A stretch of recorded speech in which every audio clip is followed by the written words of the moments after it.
Nous poursuivons notre enseignement sur la prière. Quelqu'un m'a dit, vous parlez trop sur la prière. Ce n'est pas nécessaire. Si c'est nécessaire, parce que si nous ne prions pas, nous n'aurons pas la force de vivre.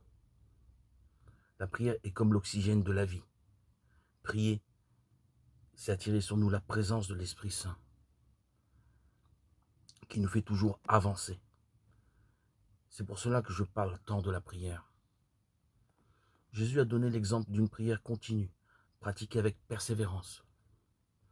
Le dialogue constant avec le Père, dans le silence et le recueillement, est le cœur de toute sa mission.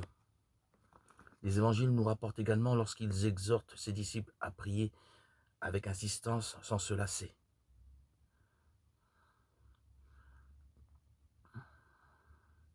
Les 3 paraboles contenues dans l'évangile de Luc mettent particulièrement en évidence cette dimension de la prière de Jésus.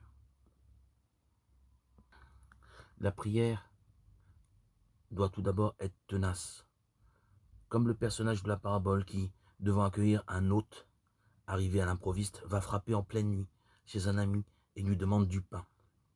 L'ami lui répond non, parce qu'il est déjà couché. Mais il insiste et insiste encore jusqu'à l'obliger à se lever et à lui donner du pain. Luc 11, 5, 8. Une demande tenace. Voilà ce qu'il faut. Dieu est plus patient que nous. Et celui qui frappe avec foi et persévérance à la porte de son cœur n'est pas déçu. Dieu répond toujours, toujours. Notre Père sait bien de quoi nous avons besoin.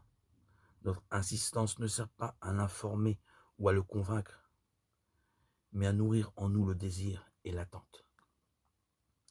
La deuxième parabole est celle de la veuve qui s'adresse au juge pour qu'il l'aide à obtenir justice. Ce juge est corrompu, c'est un homme sans scrupules, mais à la fin, exaspéré par l'insistance de la veuve, il se décide à la satisfaire. Luc 18, 1, 8. Il se dit, il vaut mieux que je résolve son problème et que je m'en débarrasse, plutôt qu'elle vienne sans cesse se plaindre à moi. Cette parabole nous fait comprendre que la foi n'est pas l'impulsion d'un moment, mais une disposition courageuse à invoquer Dieu, voire à débattre avec lui, sans nous résigner devant le mal et l'injustice. La troisième parabole présente un pharisien et un publicain qui vont prier au temple. Le premier s'adresse à Dieu en se vantant de ses mérites, l'autre se sent indigne, même d'entrer dans le sanctuaire. Cependant, Dieu n'écoute pas la prière du premier, c'est-à-dire les orgueilleux, alors qu'il exauce celle des humbles.